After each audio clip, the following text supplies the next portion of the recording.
Hello everyone, myself doctor Ashish Shrivastava. और आज मैं आपको बताऊंगा कि ड्रोसोफिला मेलानोगैस्टर जो है वो क्या कारण है कि एक सुइटेबल मटेरियल है for the study of genetics. तो एक्सपेरिमेंटल जेनेटिक्स में ज़्यादातर जब एनिमल्स को यूज़ किया जाता है तो वहाँ पर ड्रोसोफिला मेलानोगैस्टर, जिसको हम बहुत ज़्यादा कॉमनली बात करें तो फ्रूट फ्लाइज के नाम से भी जानते हैं, इसका हम जनरली यूज़ करते हैं। चाहे बात किसी भी जेनेटिक एक्सपेरिमेंट की हो, आप वहां पर दो इंपॉर्टेंट ऑर्गेनिज्म को हमेशा देखेंगे। अगर प्लांट्स की बात होगी तो आप पी प्लांट का जिक्र देखेंगे, जिस पर कि मेंडल ने अपने एक्सपेरिमेंट को कंडक्ट किया।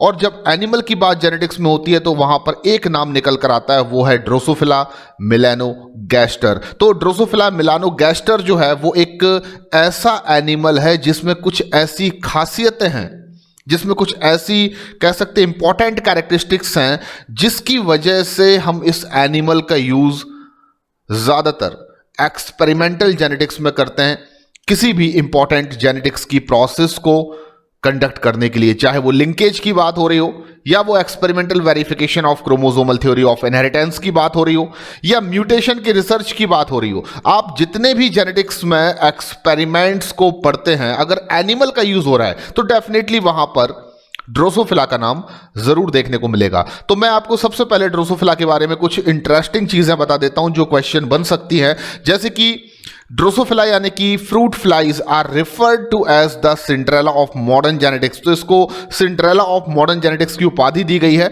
और मैं आपको बता दूं कि ड्रोसोफिला एक बहुत ही छोटी यानी कि टाइनी फ्लाइज है जिसकी साइज केवल 2 mm होती है। और आपको ये बहुत आसानी से देखने को मिल सकती है राइप फ्रूट्स के आसपास, जैसे कि मैंगो और बनाना। तो ये मैंगो और बनाना जैसे राइप फ्रूट्स के आसपास आपको आसानी से भटकती हुई दिखाई देगी। तो आप इनको जनरली आसानी से ऑब्टेन कर सकते हैं फ्रॉम राइप फ्रूट्स, क्योंकि उनके आसपास ये आपको दिखाई दे सकती है, क्योंकि ये राइप फ्रूट्स को जनरली खाती हैं। एंड मैं आपको बता दूं कि एक्सपेरिमेंटल वेरिफिकेशन जब टीएच मॉर्गन के through chromosomal theory of inheritance का किया गया तो वहां भी जो मटेरियल यूज किया उन्होंने वो एनिमल था, और वो एनिमल था ड्रोसोफिला मेलानोगैस्टर। यानी कि क्रोमोसोमल थ्योरी ऑफ इनहेरिटेंस के एक्सपेरिमेंटल वेरिफिकेशन में भी ड्रोसोफिला का यूज किया गया। अब मैं बात करता हूं कि लिंकेज की जब स्टडी टीएच मॉर्गन ने की, आप आगे आने वाले टॉपिक्स में लिंकेज को पढ़ेंगे, लिंकेज एंड रिकॉम्बिनेशन। तो आपको वहां पता चलेगा कि जब लिंकेज की एक्सपेरिमेंटल स्टडी या सक्सेसफुल स्टडी की गई तो वो स्टडी एक्स लिंक जीन्स जो ड्रोसोफिला के थे उनको लेकर की गई। और वहां पर ये प्रूफ किया टीएच मॉर्गन ने कि ड्रोसोफिला के एक्स क्रोमोसोम पर प्रेजेंट ऐसे 2 जीन, जिनमें से एक रिस्पॉन्सिबल था बॉडी के कलर के लिए और दूसरा रिस्पॉन्सिबल था कलर ऑफ आईज के लिए, और उनके बीच का रिलेशनशिप जो था वो लिंकेज वहां पर बताया गया, क्योंकि body colour and colour of eyes के लिए रिस्पॉन्सिबल जीन्स ड्रोसोफिला में लिंक जीन्स हैं। वो इंडिपेंडेंट असॉर्टमेंट के रूल को फॉलो नहीं करते। इस पर मैं काफी डिटेल डिस्कशन करूंगा, लेकिन फिलहाल आपको इतना याद रखना है कि क्रोमोसोमल थ्योरी ऑफ इनहेरिटेंस का एक्सपेरिमेंटल वेरिफिकेशन भी ड्रोसोफिला पर किया गया, और लिंकेज की जो स्टडी थी वो भी ड्रोसोफिला पर की गई। अब मैं आपको कुछ इंपॉर्टेंट 6 ऐसे फीचर्स बताने वाला हूं, 6 ऐसे आपको बहुत ज्यादा इंपॉर्टेंट पॉइंट बताने वाला हूं जो कारण हैं कि जिसकी वजह से Drosophila is the suitable material for the study of genetics. यानी कि हम ड्रोसोफिला को जनरली एक सुइटेबल मटेरियल कंसीडर करते हैं स्टडी ऑफ जेनेटिक्स के लिए। उसके पीछे जो 6 इंपॉर्टेंट कारण हैं वो मैं आपको बताने वाला हूं। और ज्यादातर मैंने ये देखा है कि जब एग्जाम में कभी कोई क्वेश्चन आते हैं यहां से, तो वो स्टेटमेंट बेस्ड क्वेश्चंस होते हैं, और आपसे क्वेश्चन में पूछा जाता है कि इनमें से कौन सा ऐसा कारण नहीं है जिसकी वजह से ड्रोसोफिला को हम as a suitable material use करते हैं for the study of genetics. तो आपको ये स्टेटमेंट याद होने चाहिए, क्योंकि अगर आपको ये स्टेटमेंट जो मैं बताने वाला हूं अगर वो बहुत अच्छे से याद है और आपको समझ में आ चुके हैं तो आप ऐसे क्वेश्चंस को बहुत आसानी से सॉल्व कर पाएंगे। तो पहला इंपॉर्टेंट जो कारण है जिसकी वजह से ड्रोसोफिला को हम एक सुइटेबल एक्सपेरिमेंटल मटेरियल कंसीडर करते हैं for the study of genetics, वो है कि ड्रोसोफिला को आप बहुत ही ज्यादा आसानी से लेबोरेटरी में ग्रो कर सकते हैं, वो भी सिंपल से सिंथेटिक मीडियम पर। यानी आप लेबोरेटरी में एक सिंपल सिंथेटिक ग्रोथ मीडियम तैयार करके चाहें अगर, तो ड्रोसोफिला जैसी फ्रूट फ्लाइज को, टाइनी फ्लाइज को जिनकी साइज केवल 2 mm है, आप उनको मीडियम की सरफेस पर आसानी से ग्रो कर सकते हैं, जैसे कि आप मेरी बैक स्क्रीन पर एक फोटोग्राफ्स में देख रहे हैं।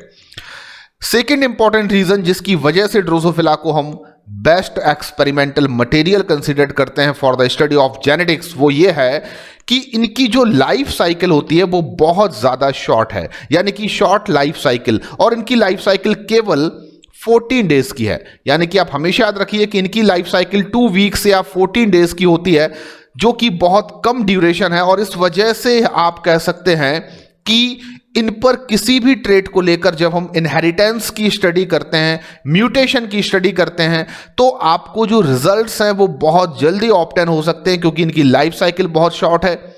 ये बहुत ज़्यादा तेजी से रिप्रोडक्शन करते हैं, large number of progenies produce करते हैं, और ऐसी सभी कंडीशंस जो हैं वो कह सकता हूं मैं कि बहुत सुइटेबल कंडीशंस हैं for the study of inheritance and variation.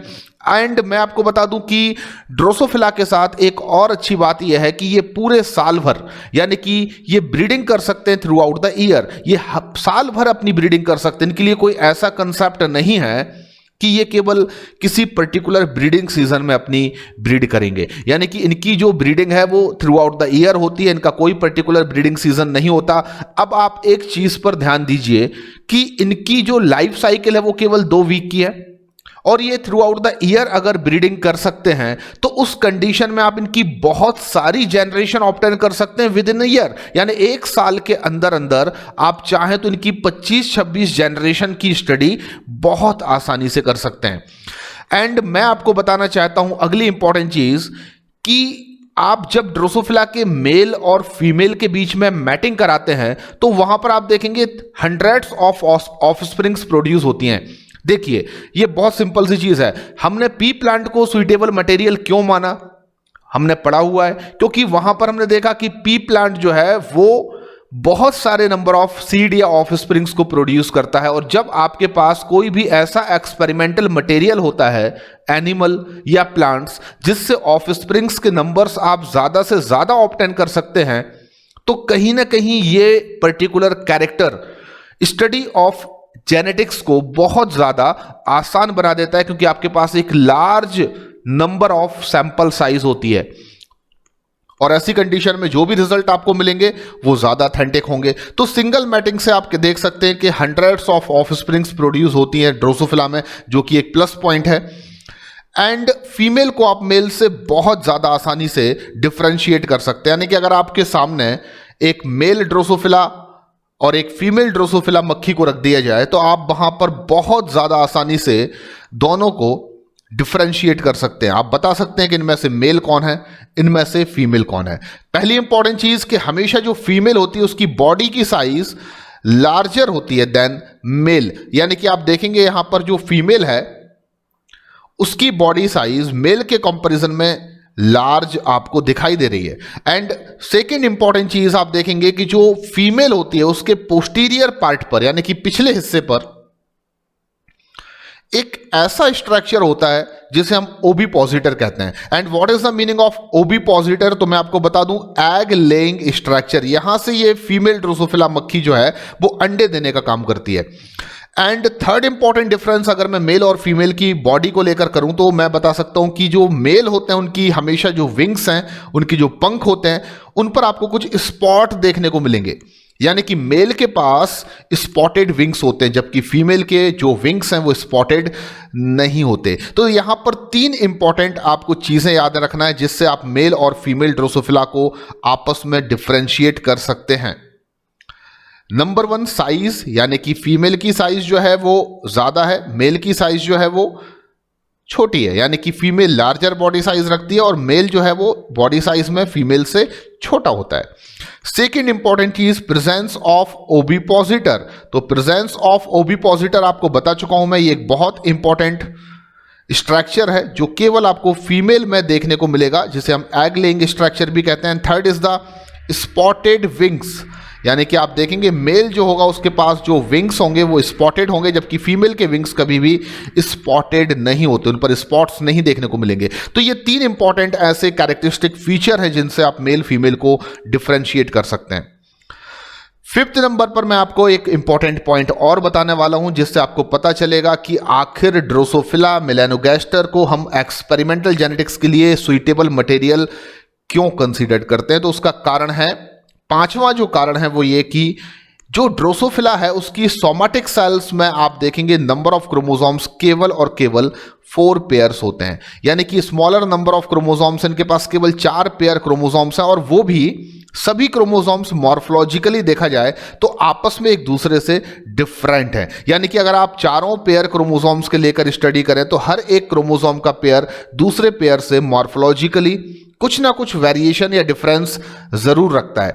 यानी कि सेंट्रोमियर की पोजीशन को लेकर देखें तो डिफरेंस देखने को मिलेगा, लेंथ ऑफ द क्रोमोसोम को लेकर स्टडी करें तो डिफरेंस देखने को मिलेगा, नंबर ऑफ जीन्स को लेकर स्टडी करें तो डिफरेंस देखने को मिलेगा। तो ये एक बहुत बड़ा प्लस पॉइंट है कि इनके पास क्रोमोसोम नंबर में कम है, केवल 4 पेयर है, और वो भी आपस में एक दूसरे से मॉर्फोलॉजिकली डिफरेंट है।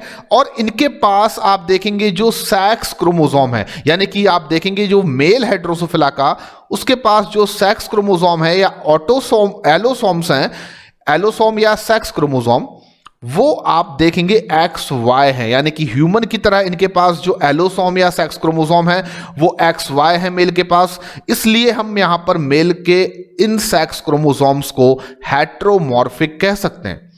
तो ये एक हेट्रोमॉर्फिक पेयर है क्रोमोसोम का मेल ड्रोसोफिला के पास जो XY है। और हेट्रोमॉर्फिक क्रोमोसोम्स होने की वजह से जब आप स्टडी करते हैं किसी ड्रोसोफिला में इनहेरिटेंस ऑफ सेक्स क्रोमोसोम्स की, तो हम बहुत आसानी से सेक्स क्रोमोसोम्स के ट्रांसमिशन को आसानी से पहचान सकते हैं, ऑब्जर्व कर सकते हैं, क्योंकि वो हेट्रोमॉर्फिक हैं। तो ये एक प्लस पॉइंट यहां पर हो जाता है, क्योंकि आप देखेंगे जब TH मॉर्गन ने लिंकेज की स्टडी की तो वहां पर उन्होंने एक्स लिंक जीन को यूज किया, और उन एक्स लिंक जीन्स के बीच में उन्होंने लिंकेज को ऑब्जर्व किया। ये आप पढ़ेंगे आगे चलकर।